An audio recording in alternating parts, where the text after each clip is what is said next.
Okay, good evening, everyone, and welcome to the first session of this semester's Alumni Speaker Series. And today we're going to talk about private equity. I see a lot of our students and our alumni and faculty are attending today's session, and it's really good to meet everyone on Zoom.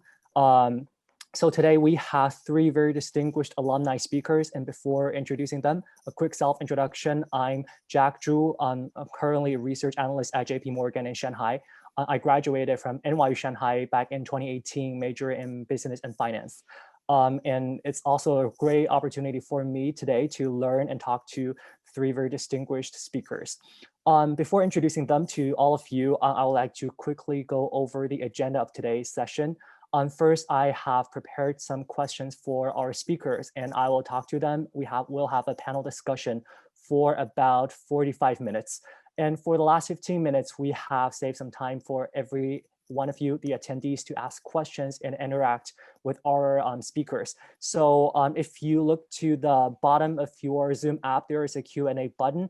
Throughout the entire session, feel free to click on the Q&A button and raise your question, type it down. And if you know you want to specifically address your question to one of our panelists, please make sure to include that information as well in your question. And we hope to cover as many questions as possible at the last 15 minutes of today's session.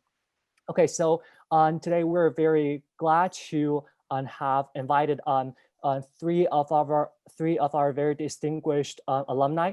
Let me introduce them to you. So first off, we have Mr. Eddie Chen, Tandon, class of 1995.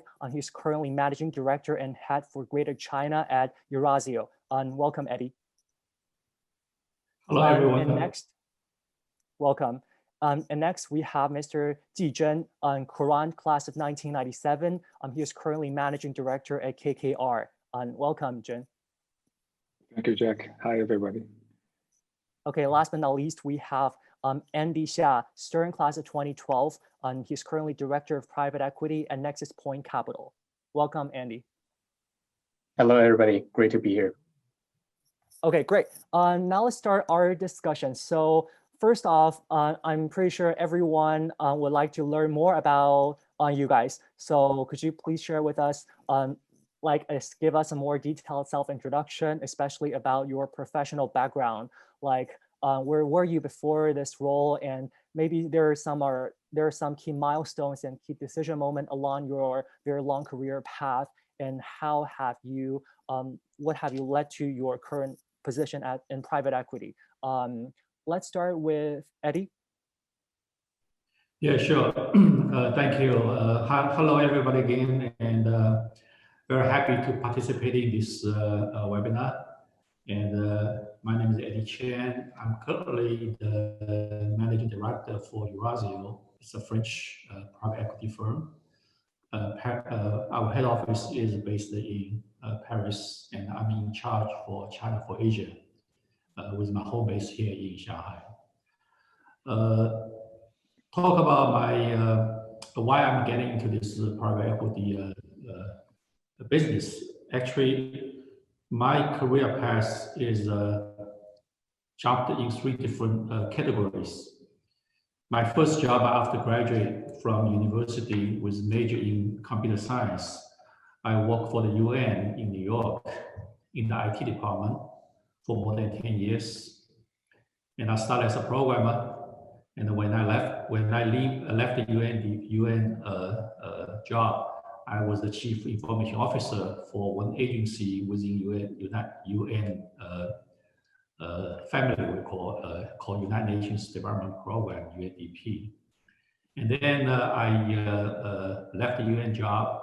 The reason was I joined Swedish government, Sweden in Northern Europe, joined their Ministry of Foreign Affairs to take a diplomatic job as the Vice President for Invest Sweden Agency, and also with a title of Industrial Consulate, with the responsibility to providing capital market partnership cooperation on behalf of the government with China. So I was on that job for almost 10 years as a professional diplomat. And then 7 years ago, I quit that job and joined Eurasio and start to become an investor, private equity investor. So I have a track which from IT to diplomacy and to PE investment. So what I would like to maybe leave this some talk, some more talk later on in the some of the following questions. I would say to moving into private equity business, you don't have to be coming from financial background all the way. You could always switch if you are really interested, and then you can always find a opportunity. Certainly, with some professional training, anybody can do PE. That's my message. Okay, I'll stop right here. Thank you very much, Eddie. Hope that inspires a lot of the students who are especially not from a finance or business background. Very diverse career path. Okay, next, Jen, would you like to go next? Yeah, anybody can do PE indeed, especially IT person. I also started as an IT programmer. I graduated Quran, and my first job after Quran is I worked for a company called Microsoft. I was in Redmond for about 5 years. Well, I think I went through a few sort of product groups. I think I spent most times on a Windows group, on a Windows desktop. If you're familiar with Windows, I'm sure everybody do. I basically own a small component on a desktop called the taskbar at the bottom of the screen. Right? So I did that for 3 years. Hard to imagine. And and then after that 5 years of experience, I got restless. Really, I was relatively younger than today. So I find working for a big company in technology, while I do feel the impact to the world because Microsoft product was used very wide, globally by billions of people. But I think in terms of personal financial gain, the outlook of that, I think it may or may not be the best model to really deploy my talents to engage the world. So I think it's still true today. I think the two best, most promising career track in the world is probably one is technology, two is finance. Right. So I sort of had enough experience in technology. I decided to with a very intensive purpose to see if I can switch to some sort of finance and investment job. Therefore, I have a better. I don't think it's necessarily correct, but at the time, I think I need to have a better chance to one, engage the world at a different level, rather than be buried all the way down, in a prominent product, but in a very small component of it. And I decided to engage at a higher level. My imagination at the time is really taking me to things like sales, marketing, eventually finance, right? Where to just use a very mundane term, people get paid more. And switch isn't exactly easy, right? And I first went to business school, not NYU, but a pretty good business school. And then after that, I came back to China, did a couple of years of consulting, and then started my private equity career about 12 years ago. So eventually I joined KKR in 5 years ago, and now I'm the head of Shanghai office. As part of the China team, I look after the industrial manufacturing, anything to be a service type of sector. Okay, thanks for sharing, Jen. And finally, we have Andy. Would you like to share your career path with us? Yeah, sure, absolutely. So again, great to be here. So obviously both Eddie and also Jen has a very long and distinguished career path. For me, it's relatively more straightforward and simple. I graduated from Stern with a finance accounting degree in 2012. And then I was recruited by Citigroup in its investment banking division. So I started off as an analyst in the Citigroup TMT investment banking in Hong Kong. And after 2 years, obviously a lot of headhunters will call you because, investment banking is one of the areas that, private equity firms primarily poach junior, talent from.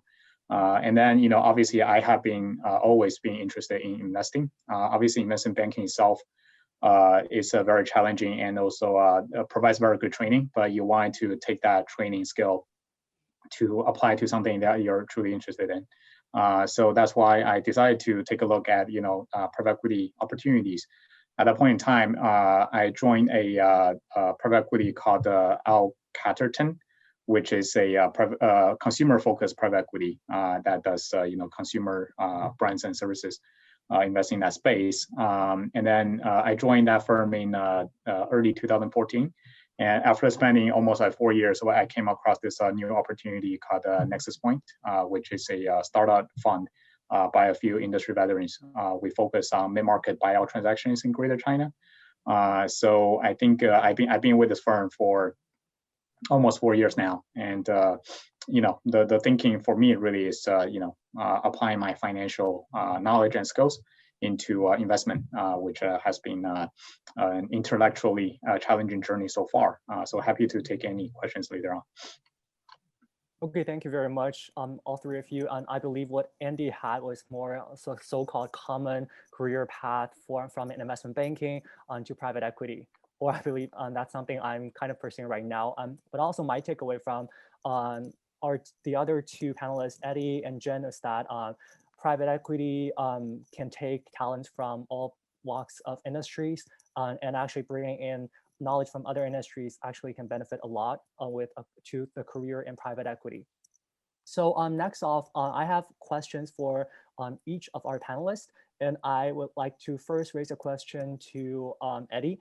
So first off, I guess a lot of students, the attendees of today's session, I heard are sophomores. So maybe some of them are not so familiar with private equity. Maybe everyone have heard of private equity, but what exactly does private equity firms do? Or to a deeper extent, how does private equity create value for companies, for the invested companies, or maybe for the finance and business world in general? Sure, happy to answer that. So for Eurazeo, the company I'm working for now, it's a French private equity firm. One very interesting characteristic of Eurazeo, it's the long history. The company have already been doing the business for 141 years. So thinking about 140 years ago, Eurazeo was already doing what we're doing today, the PE investment. So that was many, many years ago. So, so it's with a very long history, and so that means Eurazeo definitely has its own methodology and the way how they see how to do the investment, dealing with the private equity. And today, Eurazeo, we manage $20 billion US. Since we also a listed company, so we there is more than one third is our own balance sheet money. The rest is a third party. So we have $8 billion US from our own pocket, and another 12 billion is the third party.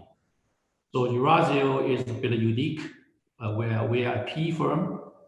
However, we're listed in Euronext in Paris, and we also have quite a big deeper pocket for our money for investment. So when we look at the investment, we really focusing on value creation. So what does that mean, the value creation from PE perspective? I think, from PE, I mean, there is different investment kind of strategy. We talk about venture capital, growth capital, angel investment, and then private equity. So private equity, the reason private equity have to focusing very much on the value creation for the deal we invested. I would say a few reasons. Maybe one of the first reason is PE. We are always do a controlling deal. We have to be majority. So we usually don't take a minority. So minority means you have less influence on the company you invested. So usually we call those a financial investment. Well, as a PE, we are strategic investor. So that's the reason number one. And secondly,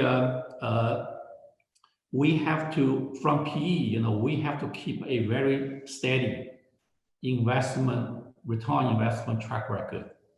So if you look at other end of the investment, for the early startup and early stage investment, like venture capital, you will see if a venture capital invests 100 deals, maybe 80% didn't do well, but 20% do very well. So the VC already make lots of money. For PE, we don't do that. Every deal we invest, we want to make sure they're successful, and we can when we exit, we can see the return investment as what we projected. Usually 20%. It's our scale. So for Eurazeo, if you just look at our last 20, 30 years track record, our return investment, annual return investment is 20 to 25%, almost every deal. So how to do that? Because you want to do one deal well and then do two deal well or even three deal well, that's not that difficult. But if you want to do 20, 30, 50 deal, every one with a very steady return investment track record, then it's not easy. So in order to make sure that we can achieving the results we wanted to see for each of the deal we invested, we certainly have to make sure that we do lots of hands-on work, both strategically and operational, to supporting, helping leverage the deal we invested, make sure they do bring back the profit. They do bring increasing their competitiveness. So after 3, 4, or 5 years, when we exit, when we sell the company, we can have we can enjoy a good multiples and on top of the profit. So the value creation in our terminology is the key to our success. So if you look at the entire investment value chain, so we, as an investor, we start to look for opportunities, investment opportunity. Usually we call target the company. For us, for our type of PE, in the PE world, 80% of our investment target company is from the public market. So a company, maybe their prior largest shareholder, but ready to sell the company, exit. So they hiring an investment bank to come up with doing we call it a info memo, and start with a teaser. So as a reputable PE in the market like Eurazeo, we always receive many of those proposals. The teaser came to our desktop. Then we will evaluate one by one, and then we pick and choose. Say this one looks interesting, we like it, it's in our scope. So we start a next step. At the end, we'll do all the DD process. We're hiring an external expert, consultants help us to do all the due diligence work. So let's at the end, we done the deal, we invested, we finish the transaction. So that's what we call the step number one for the investment itself. Then we move to the second phase, which is we call the post-management support. That usually is 3 to 5 years. As a PE, in average, each deal before we exit, we usually will we will stay for 3 to 5 years in average. So the following 3 to 5 years is where our value creation really kicks off. So we have to really help the company, the management, try to grow their competency. Usually the company for PE, the company we invested, they are a mature company, they have a profit, they have a very strong top line, and very often they have a very good products, technology or services. So they are, very strong market leader in many cases in their sector. for the companies that Eurazeo we invested. But however, we have to still spend a lot of time helping the company to grow their competency through further merger acquisition or to a partnership, and also try to grow their market penetration to other markets. If it's a European company, we try to bring them to China, to Asia, or to North America. If it's a US company, then we try to bring them to Europe. If they haven't had any business in China or Europe, we try to expand their business. So as a controlling shareholder, we do have the kind of the power to push the management and to work with them together, come up with a right strategy, an operational plan, a feasible schedule. But it's clear that by end of the day, when we exit 3 or 5 years later, we want to see the profit triple or 5 times or 6 times in order to get our return investment, the average 20 to 25%. So that's really a lot of work in the value creation. And maybe you can talk hours and hours about what you do on the value creation, but maybe one key point I would like to share here for the students that the post management really means day-to-day work. So when we're dealing with post management, with the company, with the management, as the shareholder, as an investor, we actually rolling our sleeve and we work with the team together on many aspects.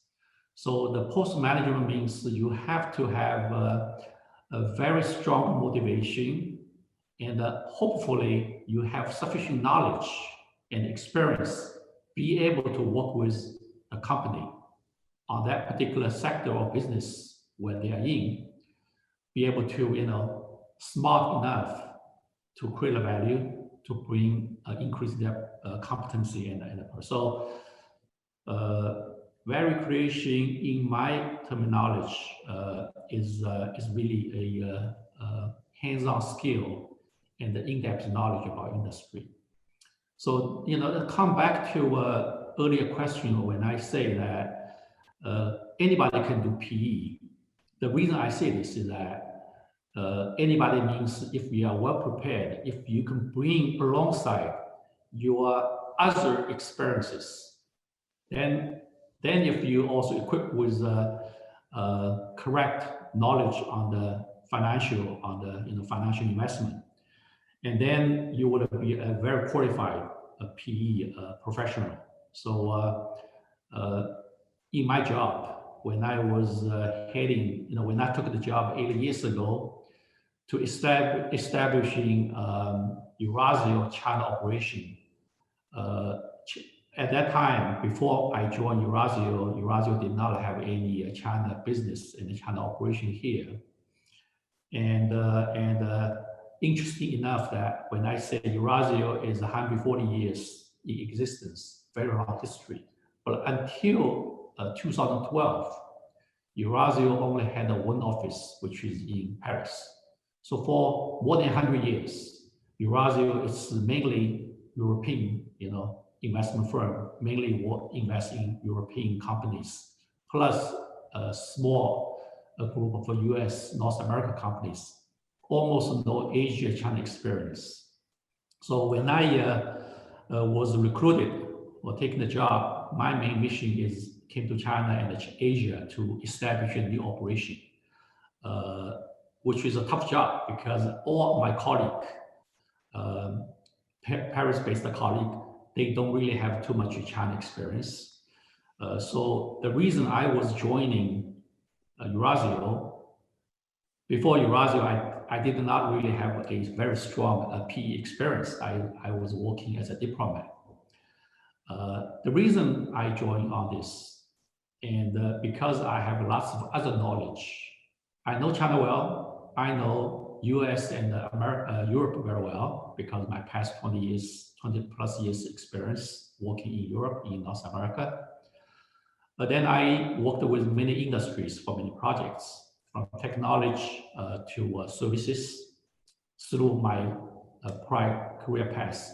So this was the reason I was joining a very professional PE firm, because I'm looking for the opportunity for me to establish a solid foundation for Eurasia, China, be able to go on for another 20, 30, or 50 years. This was exactly the theme when Eurasia in 2012, when they decided to expand the business into Asia to China. It was exactly the idea of the board of Eurasia, saying that Eurasia has been in existence for more than 100 years, doing very well. So the next 20, 30 years or 50 years, if we want to still survive and do well, should we still stay with Europe, or should we have some change?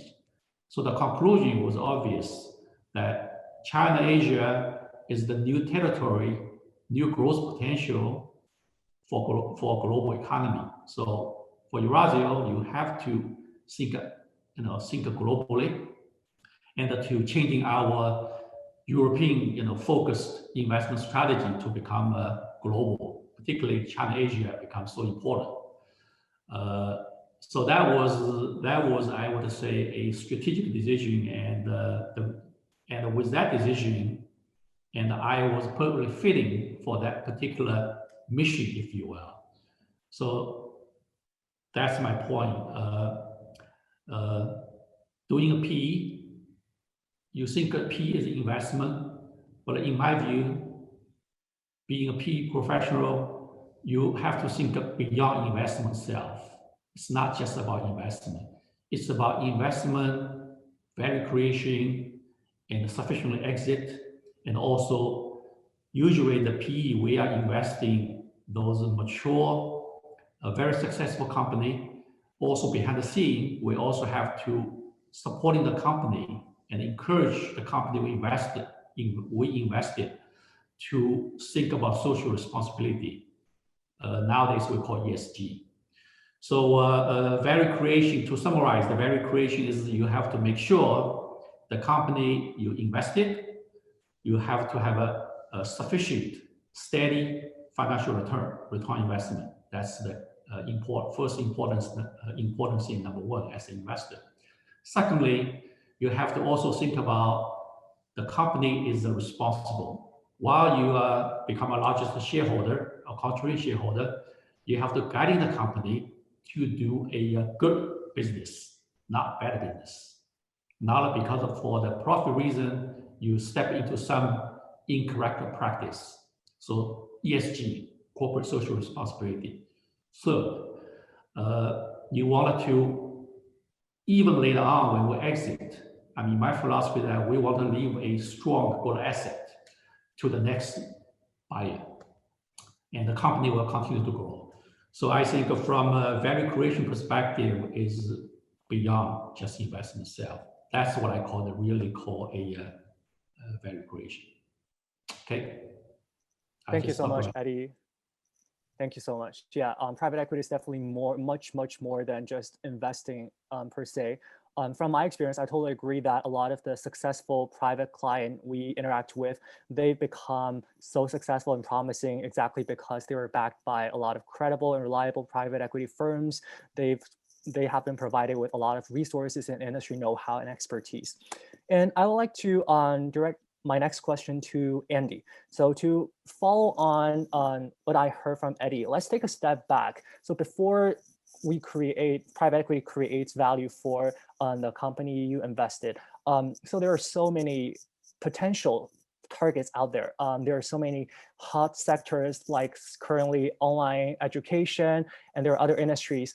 There are so many potential targets to choose from. So what kind of key traits in a company do you or do private equity firms usually look at while you are choosing who to invest in? Yeah, sure. So before I answer that question, maybe we take a step back on what is the mission of private equity. Like Eddie said, I think we're trying to generate returns over time. Obviously, the mission for all private equity firms out there is to return, risk-adjusted return back to our limited partners, the LPs. So in order to do that, we need to visit what are the source of returns, right? how do we arrive at 20% IRR, internal rate of return every year, or 25%?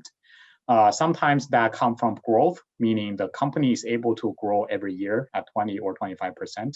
Then you'll get your return in that regard. Sometimes some companies don't grow as fast for many reasons. Maybe the underlying industry is not growing as fast. Then if the company is cash flow generative, then we look at the cash flow profile, right? If the cash flow is able to, if the company is able to deliver very strong cash flow, you can consider take on leverage. When you buy the company, similar like when you buy a property, most of the time people take on bank loans, right? Obviously, you will look at companies with very strong fundamentals. Fundamentals come from either is playing in a very attractive industry, meaning the industry is growing really fast. Then typically, people spend time in those sectors. You will look for companies with very distinctive defensible positions. Either they have very unique products or technology or services, or a very strong management team that's able to drive the business. And third, you typically also look at their cash flow profile. For private equity investors, this might not be as important for earlier stage investors like angel investment or venture capitalists. Maybe that's not as important because they're primarily looking for growth. But for private equity people, typically we look for cash flow as well as a source of return. So those are some of the primary criteria when we review investment opportunities. There obviously are many other considerations, whether you're familiar with the industry, whether you have contacts in the industry that that can help you with the investment, et cetera, et cetera. There are many other considerations, but on the broader side, those are probably some things. If you ask me, I personally would consider when making an investment. Yeah. Okay, thank you very much, Andy.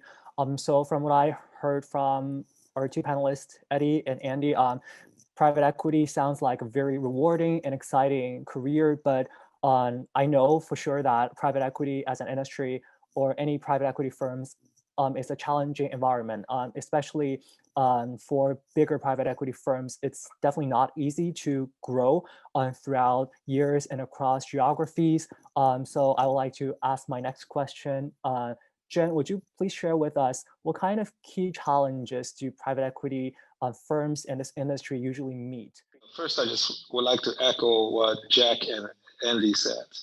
Further, I actually want to take it a little bit further. We typically think private equity is an investment job, but at least we at KKR think that's wrong, right? Private equity's business model is about value creation. It's not about investment. It's not about spending the money. So that's why in KKR we do not celebrate deal closing, right? After you make the investment, typically, in industry norm, it's a closing dinner, right? No, we do not have a closing dinner. We only have a reminder to everybody: the hard work is only beginning, right? And so, think about this idea of value creation, right? What is value creation? It is actually not that obvious, right? You bought the company. We do control deal mostly as well. Like the other two participants. You bought the company from a mature company from a very successful founders or previous management, right? Previous owners. They typically they're in this industry for decades. They know it inside out. They build the company from ground up. They know everybody by heart, like the back of their hands, right? We are financial investors. We do not have those advantages, right? And we paid a fair market value for it, right? How do we create value following that, right? You have almost every disadvantage, of creating further value. So what needs to be done here? Obviously, you cannot do things status quo, right? Private equity, one way to looking at private equity value creation is, how do you make changes so that the company can do things differently to accelerate growth or increase profitability in order to create additional value. Otherwise, investor every one of those deals, if you do not make those changes and accelerate the company's growth, you create no value and capture no value, and really you do not deserve to be paid, right, as an investor, because we do not. Those capitals come from our LPs. We have responsibilities to our LPs, who typically are large pension funds, sovereign wealth funds, who have social responsibilities, right? We owe those people to create value, to increase the value of their wealth. So how do you do that? As a private sort of equity investors, right? Again, you're not industrial players. You can do things differently, but the environment in which you want to do those things, theoretically creating value, do things differently, is actually very complex.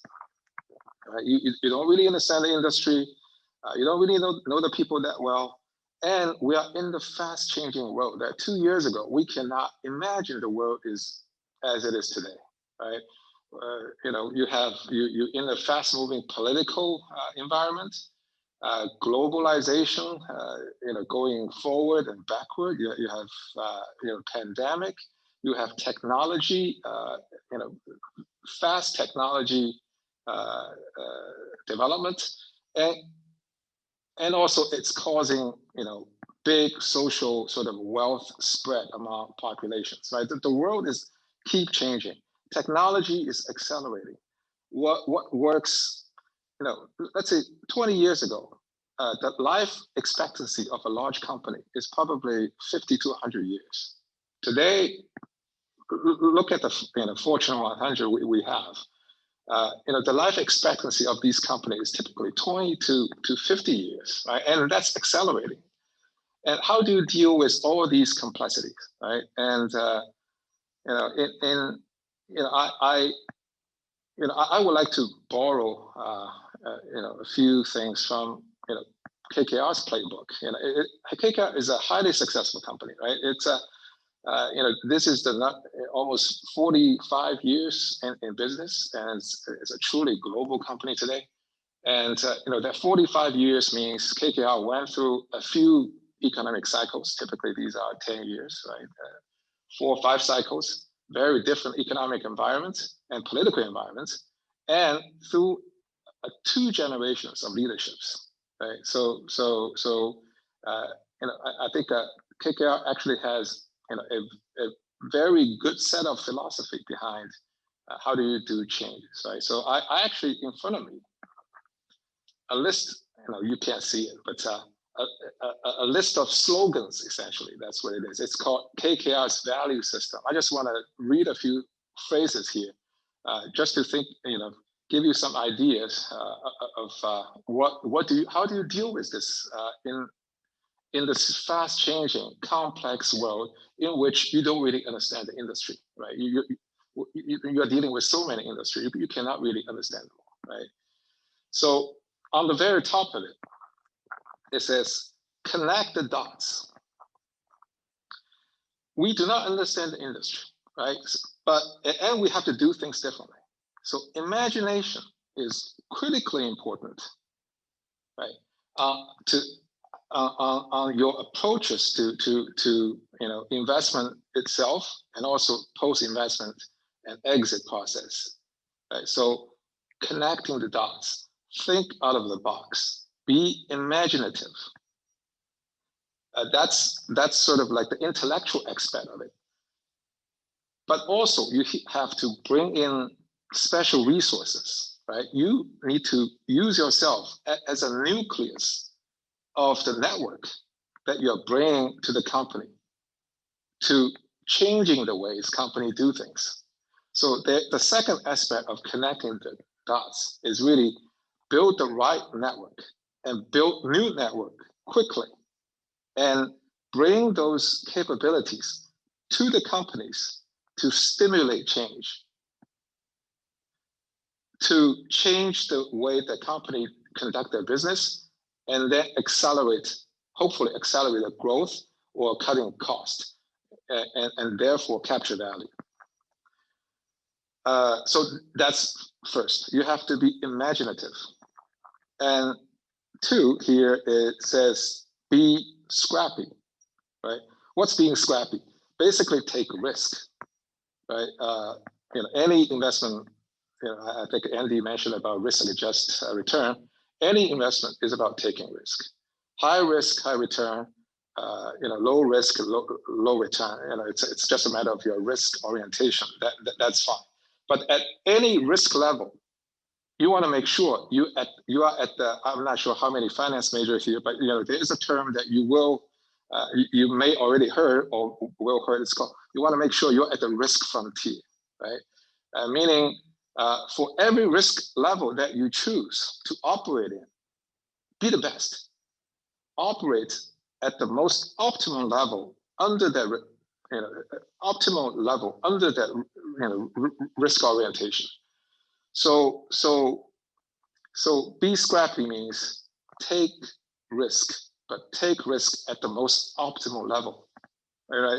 It is quite philosophical, but literally that's what you need to do in order to generate return above market, or you can say alpha, right? So calculate the risk and acting accordingly. It's extremely important. 3 here it says, like and trust. Like and trust, it simply means work with people you like.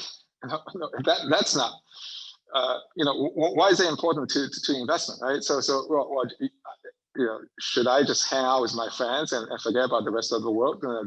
That's not what it means. It actually means, it is actually, private equity need to operate at a very efficient level, right? It is not, you need to prioritize your energy spent on whatever you do every day, right? It's very flexible, but you need to prioritize your time and your energy spent. So like and trust means, since you cannot, if you are already senior enough at above certain level or above certain age, it is extremely difficult to change yourself, to improve yourself. You are who you are, and the reason why the company hire you is because they trust you, right? So you should, in your deal practice, also prioritize according to your own value system. You should be your own compass to decide what to do, and actually, similarly importantly, not what not to do. Spend your time wisely, choose your friends wisely, construct your organization structure wisely, select your CEO wisely, build the right relationship, imagine things that hasn't been done before and do it well. And of course, there are risks associated with it, and think of a way to managing downside. And then you can be rewarded. And then I think that there is a last thing here. It says unlock potential, which is really the result, right? At the end of the day, when you unlock the potential, did things differently, created value, this is how we became worthy of the reward, right? Otherwise, we are not in a business to buy and sell stock. This is not private equity, right? We're not a hedge fund. So I think this is actually a fairly good value system to for everybody to think about, to meeting the challenge of creating value in this increasingly complex and fast moving world. Okay. So from what we have discussed, I hope everyone have learned a lot about private equity as an industry. And even if some of the things that our panelists talked about might sound unfamiliar or too maybe technical or professional to you, it's okay. I feel like a lot of the young students still have a lot of time to learn more about this industry. So let's get a bit practical or pragmatic here. So from a career development point of view, what kind of advice would you give to our undergraduate students when they're pursuing a job in private equity? What kind of skills or personal qualities do they need for a job in private equity? Would you like to start first, Andy? Oh, sorry. Yeah, sure. Absolutely. Obviously, I think one key important trait I think everybody alluded to here is that private equity is actually a people business. You actually need to deal with a lot of stakeholders. If you are, meaning the private equity firm become the shareholder of the company, right? Sometimes we're not the only shareholder. There are other shareholders out there in the company, and then there are many decisions you have to make together. So that means, you will need to deal with a shareholder, which is one of the stakeholders. You will also have to, deal with the management team who runs the company day to day. So and also there are many other shareholders. This can go on, but my point is that, obviously you will need to be able to communicate. Communication skill is very important. I think intellectual curiosity is equally important here. Because at the end of the day, investment requires a lot of thinking. It requires people to think about what might make sense for certain business models. Why it makes sense to do things in certain ways. So it requires a lot of intellectual curiosity. So people who tend to be intellectually curious and also who are hardworking are obviously highly sought after in the private equity industry. Obviously, analytical skills are important when you're an entry-level professional, meaning you will need to be sensitive to numbers, and you will need to obviously, to the day-to-day work of private equity. Financial models are important. You will need to be good at building financial models, etc., etc. And one last thing I would say is that we obviously always appreciate proactive approach, proactive people. So people, again, I think it goes back to the communication part, which you proactively look out for questions, you proactively preempt situations. There's a lot of proactiveness in the private equity industry because people in this industry try to make things happen, and that will take a lot of initiative. So those are some things on top of my mind. I think would be good to have to become a private equity professional. Yeah, so that'll be my take on this. Thank you, Andy. Next, Eddie, what kind of advice would you give to undergraduate students or young professionals? Yeah, so I would maybe give a couple of advices that if you are not in the primary track, means you're from B school, B school for undergraduate, B school for graduate study, and in study finance. I call those a primary track for finance for investment. If you're not in that track, don't worry. Maybe it's better off you start with some other study of a major field, computer science, any science, even literature. Because sooner or later, if you do have a mind to work for investment sector, PE or venture capital, anybody want to have be able to develop into that opportunity, one or the other. But however, there is a few fundamental skills, no matter what you do, you must have, particularly in our PE sector. One is analytical skill. You have to be able to analyzing not only about the business, but also many other related elements for the investment deal, about company, mindset, strategy, ESG, so on. So fundamental skill, analytical skill is very important for entry level, particularly for young comers into this sector. Secondly, another skill is key to the success or to into this field. I would say if I interview some, hiring analyst level, entry level, the communication skill. Because we do a lot of talks, we do a lot of interviews when we're looking for a deal at the beginning, or when we do a post-management support, working with the company CEOs or managers. You have to have a very strong sense of how to communicate, how to listen, how to respond, and also be able to be able to very structurally for carry on your conversation, your communication skills. So I think analytical and communication skill are the two fundamentals, which when you are students in the university, I highly recommend taking some courses on that and try to participate in some of the club association in the school. Be able to willing to communicate, to speak up on what you think, give opinions on what happened, give yourself some training, because at the end of the day, when you apply for a job in our business in the PE world, I think many of the senior level people doing the interview would judge your analytical skill and the communication skill, perhaps as the two key elements to determine whether you are the right. Echoing the previous two speakers, communication and analytical certainly extremely important.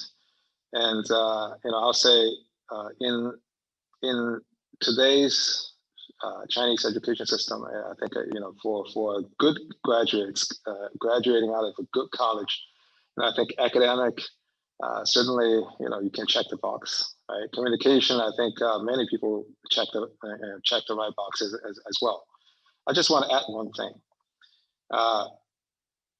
In order for the intellectual skill, horsepower, and also communication skill to actually yield results, one good way to look at it, so you can measure yourself, the true yardstick to the effectiveness of both skill sets is really what kind of useful, productive relationship you accumulate after applying those two sets of skills, right?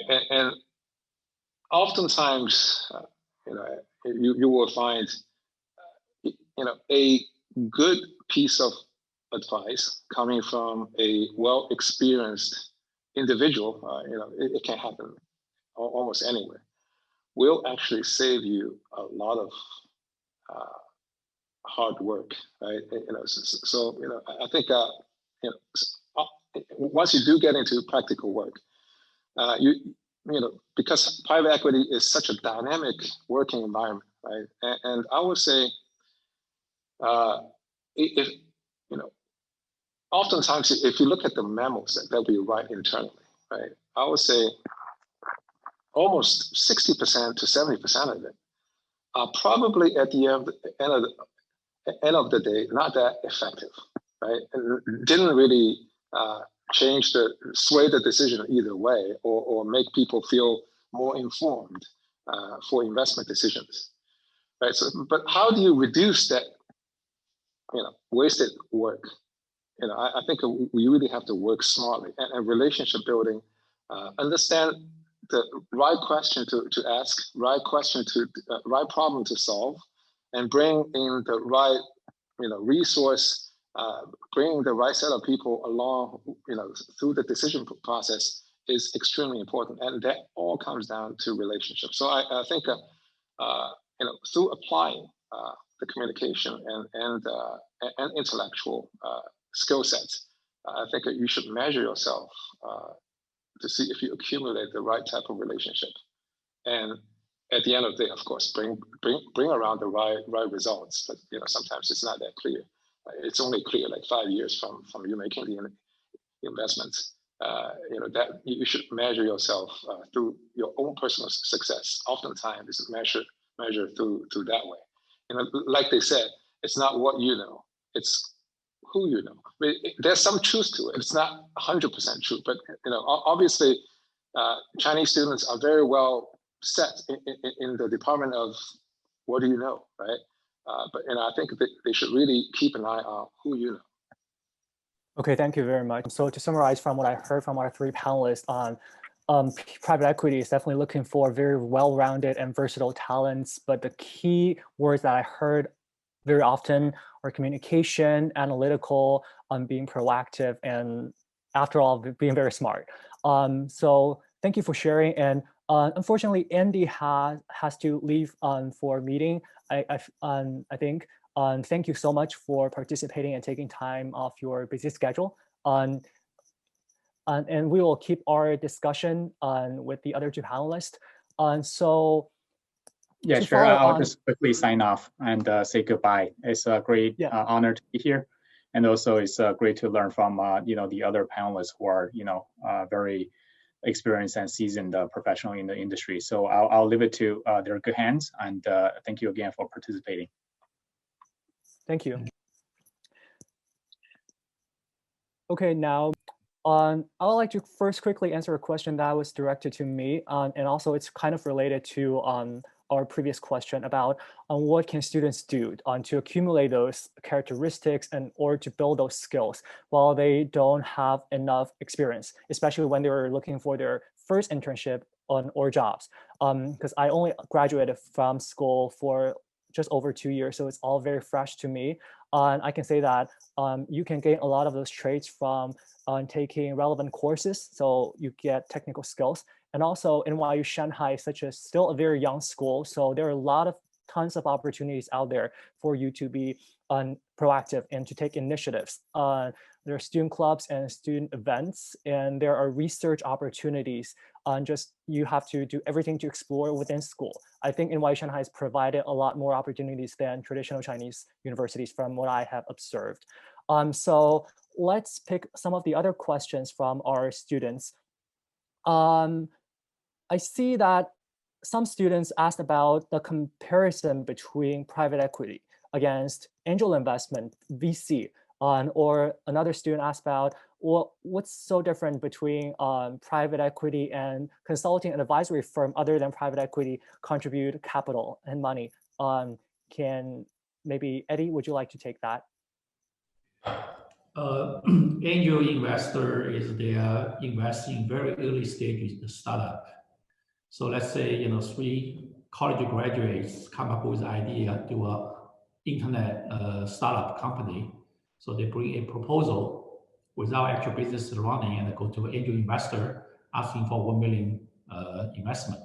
So that's angel investor will evaluate and willing to take the very high risk to invest. So that's angel investor. So angel investor, each investment, money they put in is a very small amount.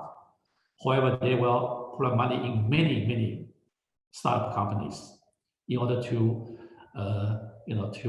diversify the risk through numbers, because it's very difficult to control the quality. So angel investor, some successful angel investor, I mean, during their portfolio, when you look at it, there are hundreds of startups they invested. But for PE, each year maybe we only invest a handful of investment or companies, but they are existing, mature, market-driven company having a track record with a very strong profitability, maybe a leading player in their respective industry. So we are different space. So angel investor and the PE investor, we are all investors, but our philosophy, the tools we're using, the process we're taking, very different. Okay, thank you, Eddie. Even though we're running over time a little bit, I still would like to raise one final question because that interests me a lot as well. This question was directed to Jen again. So this student is curious about, since you transferred from technology to finance, and you said both are very promising industry nowadays. And looking back on your experience, what's your current thought about when you compare finance with technology? How would you say and evaluate your choice of doing this transition? Would you like to maybe very quickly, and share your thoughts with us? I think it really depends on who you are, right? It takes some time to find out really who you are. I think to me, I'm not sure if it's such general. At least I have 2 aspects of my personality. One is the product person, being a software engineer working on Windows, and the other is being a deal person, finance and in general. And given the environment, if you operate in the U.S., I think